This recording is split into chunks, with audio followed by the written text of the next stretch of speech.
Hi hello అందరికీ once again welcome back to our channel food for you.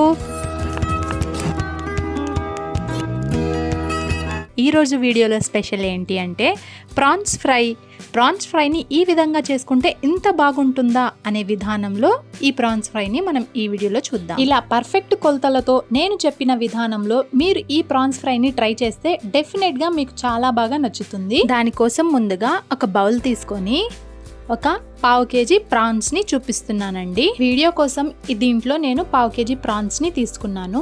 Prawns size అనేది ఇలా పెద్దగా ఉండాలి, ఎందుకంటే ప్రాన్స్ ని ఫ్రై చేసినప్పుడు అవి కొంచెం చిన్నవైపోతాయి. సో ఆ ప్రాన్స్ ని ఈ బౌల్లో వేసుకొని 1 టేబుల్ స్పూన్ అల్లం వెల్లుల్లి పేస్ట్ వేసుకోండి.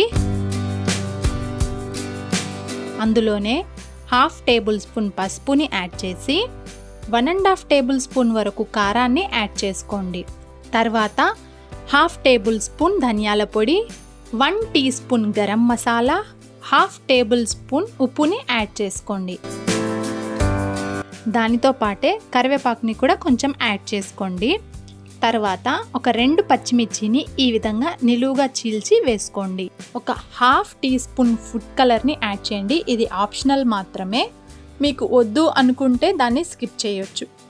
తర్వాత 1 టేబుల్ స్పూన్ ఆయిల్, ఒక 3 to 4 teaspoon cornflour, 1 tablespoon maida add చేసి ఆ మిశ్రమాన్నిటిని ఒకసారి ఈ విధంగా బాగా కలుపుకోండి.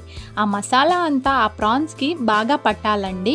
ఇలా కలుపుతున్న సమయంలో మీ మసాలా కొంచెం డ్రైగా ఉంటే కొంచెం వాటర్ని యాడ్ చేసుకొని మరొకసారి దాన్ని బాగా కలుపుకోండి. చూసారా, ప్రాన్స్కి మసాలా అనేది ఈ విధంగా పట్టాలి.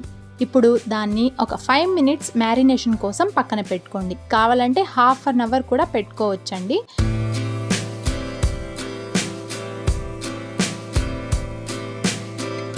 ఈ ప్రాన్స్ అనేవి మ్యారినేట్ అయ్యేంత వరకు మనం స్టవ్ ఆన్ చేసి మరొక ప్యాన్ పెట్టి అందులో ఆయిల్ వేసి ఆయిల్ని బాగా హీట్ చేద్దాం. ఇలా ఆయిల్ అనేది బాగా హీట్ అయ్యాక మనం ఇందాక మ్యారినేషన్ కోసం పక్కన పెట్టిన ఈ ప్రాన్స్ని అందులోకి విడివిడిగా వేయండి.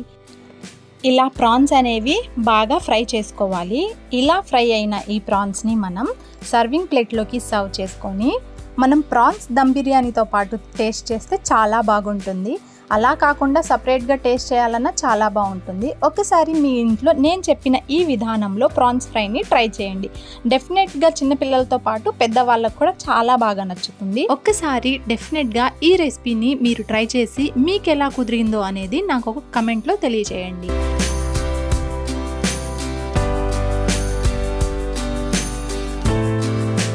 Thanks for watching. ఇలాంటి మరెన్నో వీడియోస్ కోసం మన ఛానల్కి అయితే సబ్స్క్రైబ్ అయిపోండి.